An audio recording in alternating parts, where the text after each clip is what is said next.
ओम शांति। 17 अगस्त 2026 के ईश्वरीय महावाक्य। पहले एक नजर मुरली के मुख्य पॉइंट पर।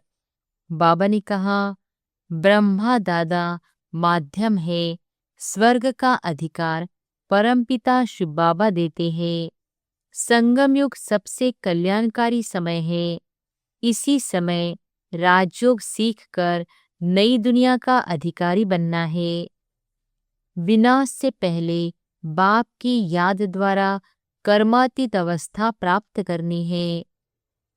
निश्चय बुद्धि बच्चे ही विजयंती बनकर विष्णु की माला में आते हैं।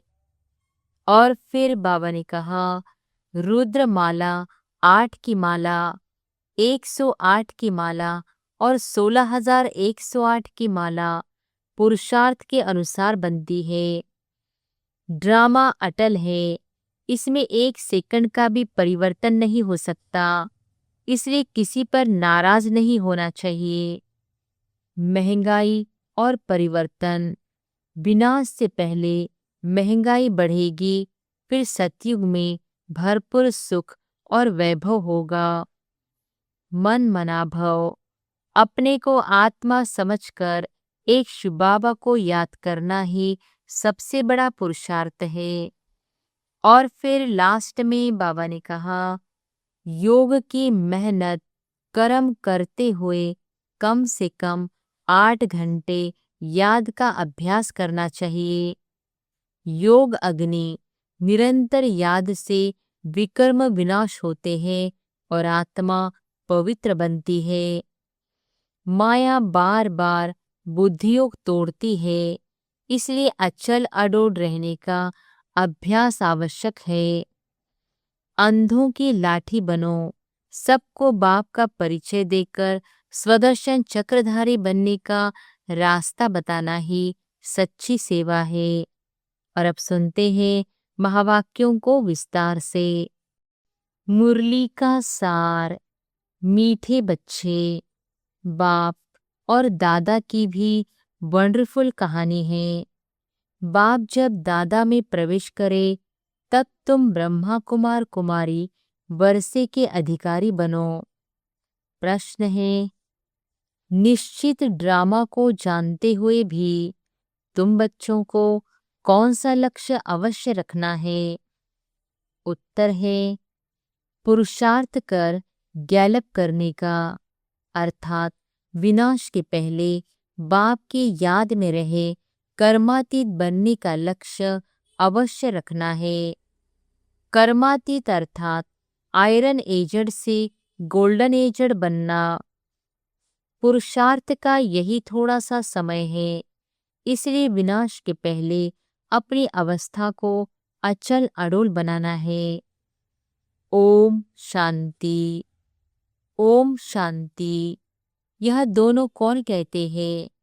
एक था बाबा, एक था दादा। कहानी सुनाते हैं ना। एक था राजा, एक थी रानी। अब यह फिर है नई बातें। एक बाबा, एक दादा। तुम कहेंगे 5000 वर्ष पहले भी एक था शिव बाबा, दूसरा था ब्रह्मा दादा। अब शिव के बच्चे तो सब हैं। सभी आत्माएं एक बाप की संतान है, वह तो है ही है। ब्रह्मा के बच्चे ब्राह्मण भी थे। प्रजापिता ब्रह्मा की संतान ब्रह्मा कुमार कुमारियां थे। उन्हों को कौन पढ़ाते थे? शिव बाबा। प्रजापिता ब्रह्मा के यह ब्रह्मा कुमार कुमारियां ढेर बच्चे हैं ना। ब्रह्मा कुमार कुमारियां मानते हैं बरोबर हम शिव बाबा के बच्चे भी हैं, पोत्रे भी हैं।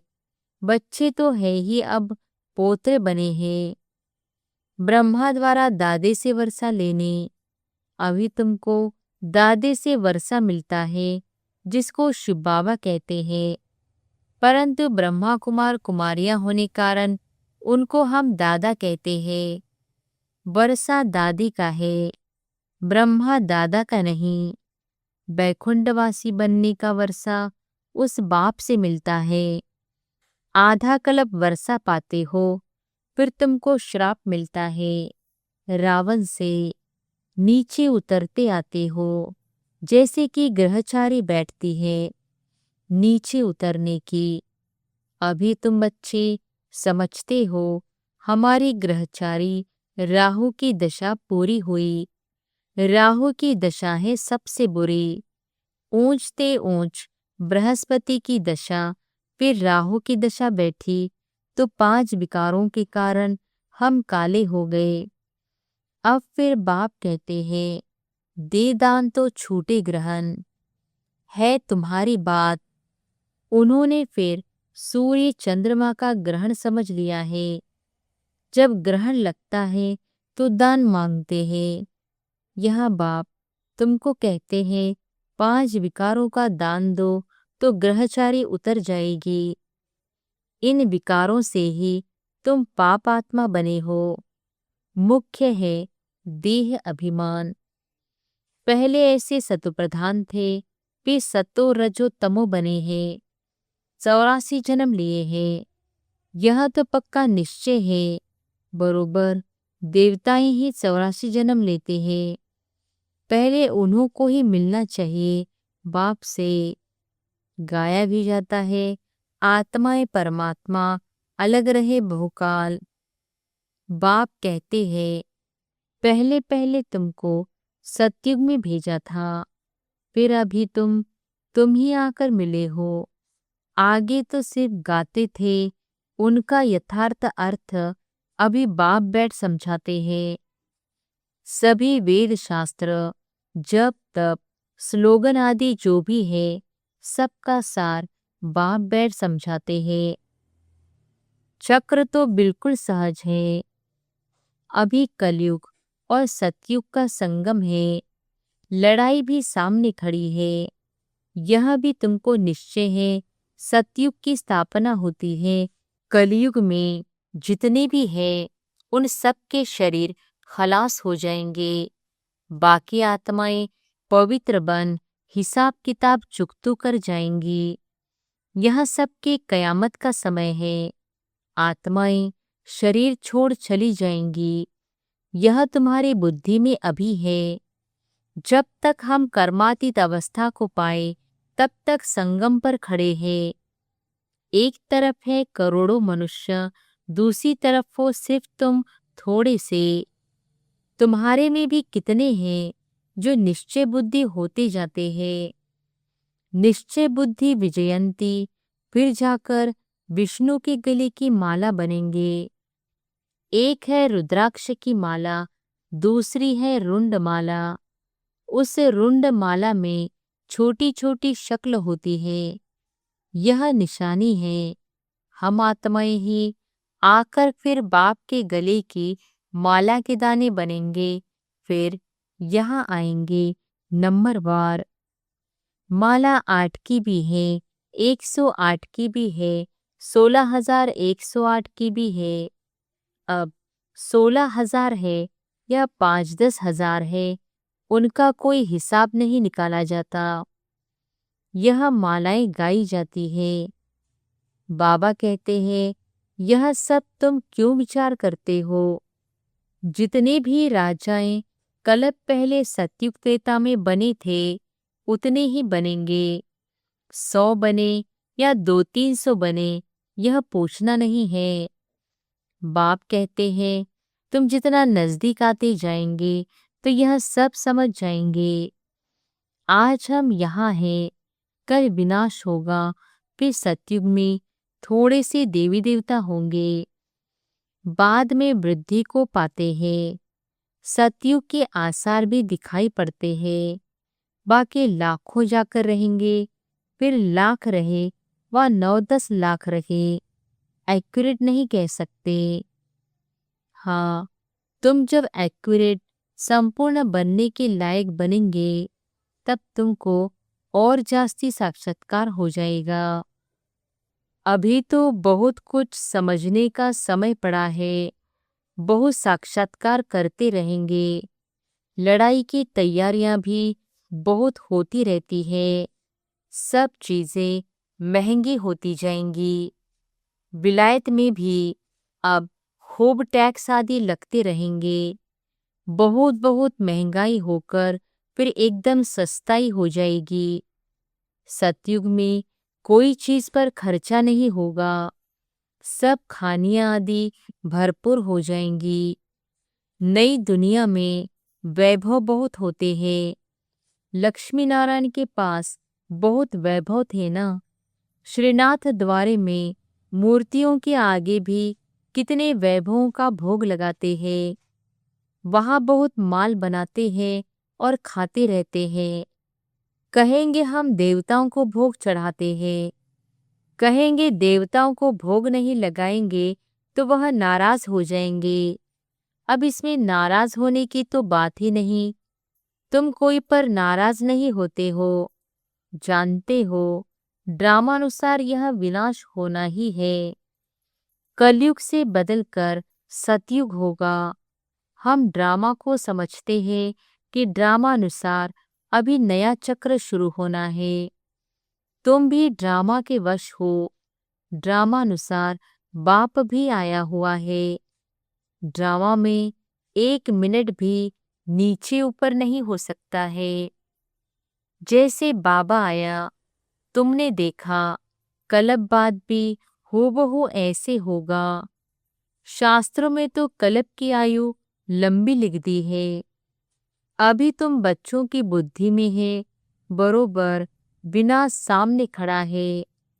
अभी तुम गैलप कर रहे हो, जानते हो बाप को याद कर हमको कर्मातीत अवस्था को जरूर पाना है, अर्थात आयरन एज से गोल्डन एज बनना है।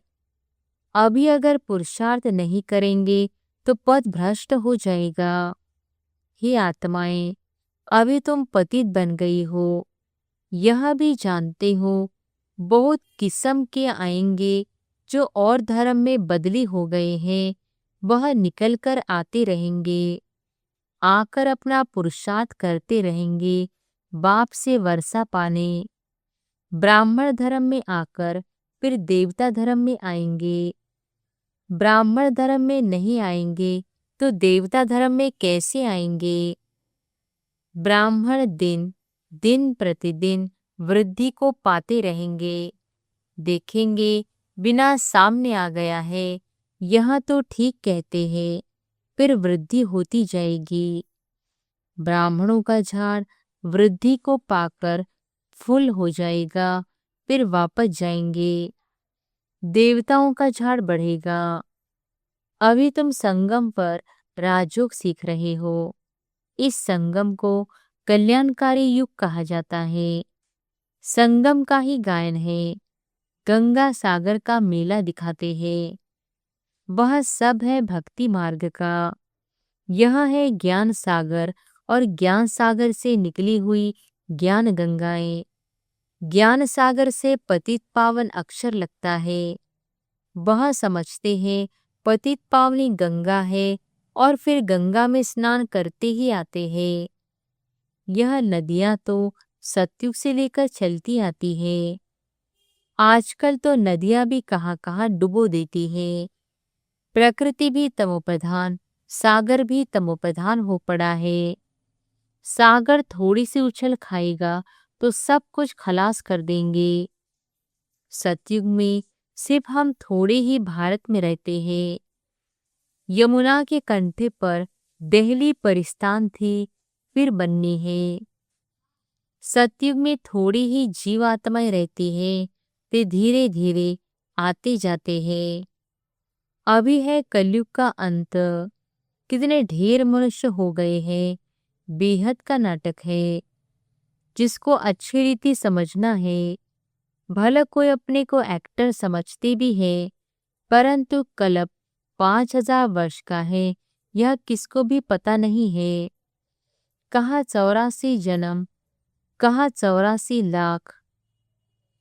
अभी तुम रोशनी में हो, तुमको बाप से वर्षा मिलता है। बाप कहते हैं मन मना भव, बाप को याद करना है।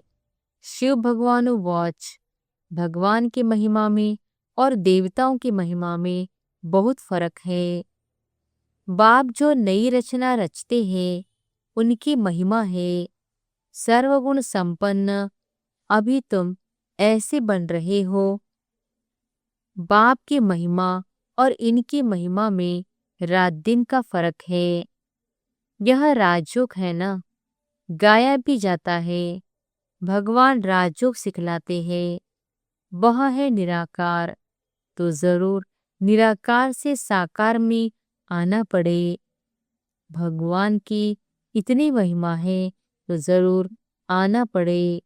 उनका जन्म दिव्य अलौकिक है, और किसका दिव्य जन्म नहीं गाया जाता।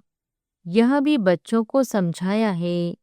एक होता है लौकिक बाप, दूसरा है पारलौकिक बाप, जिसको ही भगवान के है याद करते हैं, और तीसरा है अलौकिक बाप। यह फिर वंडरफुल बाप है। जब पारलौकिक बाप बच्चों को एडॉप्ट करते हैं तो बीच में यह अलौकिक आ जाता है। प्रजापिता ब्रह्मा के कितने ढेर बच्चे हैं। शिव बाबा आकर ब्रह्मा द्वारा तुमको अपना बनाते हैं। कितने ब्रह्मा कुमार कुमारियां बनाते हैं। लौकिक बाप को तो करके 8-10 बच्चे होंगे। अच्छा, शिव बाबा भी है पारलौकिक बाप, उनके तो अनेक बच्चे हैं। सभी आत्माएं कहती हैं हम सब ब्रदर्स हैं। अब इस संगम पर फिर अलौकिक बाप मिलता है। यह ज्ञान तुमको वहां नहीं रहेगा। प्रजापिता ब्रह्मा बाप मिलता ही तब है जबकि बाप आकर नई सृष्टि रचते हैं। तो यह अलौकिक जन्म हुआ ना, इनको कोई समझ नहीं सकते। वह लौकिक, वह पारलौकिक, और यह है संगम युगी अलौकिक बाप। लौकिक बाप तो सतयुग से लेकर होते आए हैं। पारलौकिक बाप को वहां कोई याद नहीं करते। वहां होता ही है एक बाप। हे भगवान, हे परमात्मा कहकर याद नहीं करते हैं। फिर द्वापर में जब भक्ति मार्ग शुरू होता है तो बाप 2 होते हैं। संगम पर है 3 बाप। प्रजापिता ब्रह्मा भी अभी मिलता है। अभी तुम उनके बने हो। जानते हो यह अलौकिक बाप है। अभी तुम इन बातों को अच्छी रीति जानते हो और याद करते हो। अपने को आत्मा समझ बाप को याद करो। सतयुग में याद करने की दरकार ही नहीं। दुख में पारलौकिक बाप का सब सिमरन करते हैं। यह तो बिल्कुल सहज बात है। सतयुग त्रेता में एक बाप होता है, द्वापर में 2 बाप होते हैं। इस समय तुम अलौकिक बाप के बच्चे बने हो, जिस द्वारा तुम वर्षा लेते हो।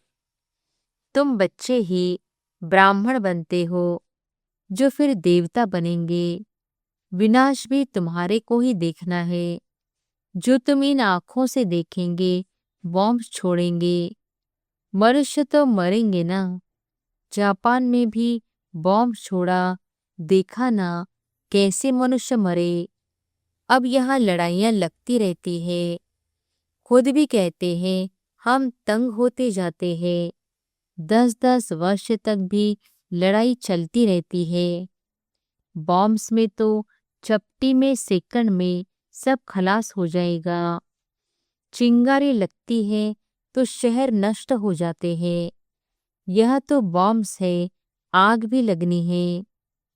तुम जानते हो बाप आए ही हैं स्थापना और विनाश कराने। तो जरूर यह सब होगा। पुरुषार्थ करने का अभी समय है। माया घड़ी घड़ी तुम्हारा बुद्धियोग तोड़ देती है। अजुन तुम अडोल स्थिर कहाँ बने हो। कहते हैं बाबा माया के तूफान बहुत आते हैं।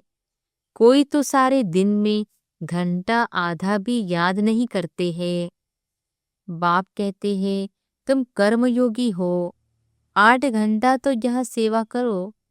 8 घंटा याद कर सको इतना पुरुषार्थ करना है।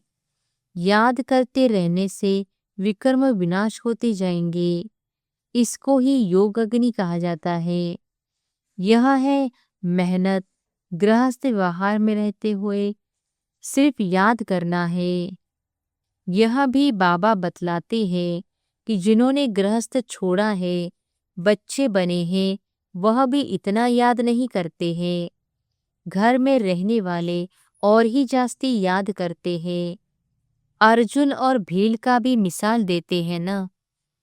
मेहनत है बाप को याद करना और चक्र को समझना है। महाभारत लड़ाई भी जरूर लगेगी, सतयुग में थोड़ी ही लगेगी।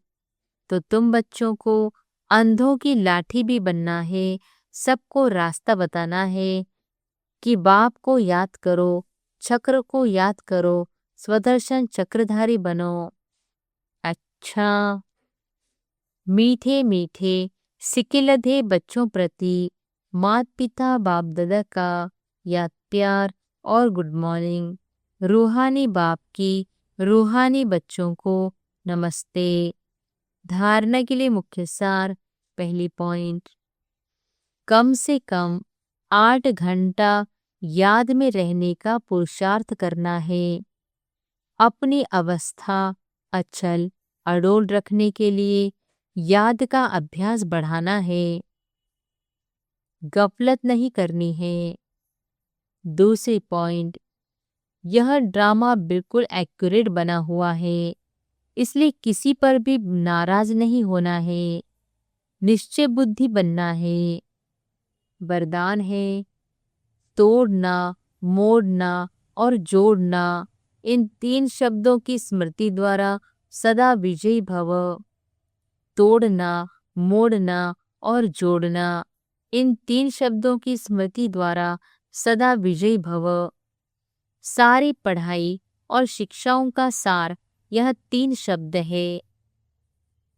कर्म बंधन तोड़ने हैं, अपने संस्कार स्वभाव को मोड़ना है और एक बाप से सर्व संबंध जोड़ने हैं।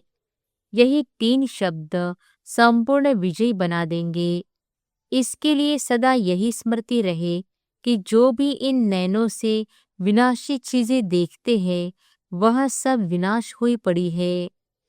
उन्हें देखते भी अपने नए संबंध, नई सृष्टि को देखते रहो तो कभी हार हो नहीं सकती। स्लोगन है, योगी की निशानी है सदा क्लीन और क्लियर। योगी की निशानी है सदा क्लीन और क्लियर। ये अव्यक्त इशारे अपवित्रता के बीज को भी समाप्त कर संपूर्ण स्वच्छ पवित्र बनो। अगर ब्राह्मण जीवन में संकल्प में भी अपवित्रता व अमर्यादा आ जाती है तो तख्त नशीन के बजाय गिरती कला में अर्थात नीचे आ जाते हो।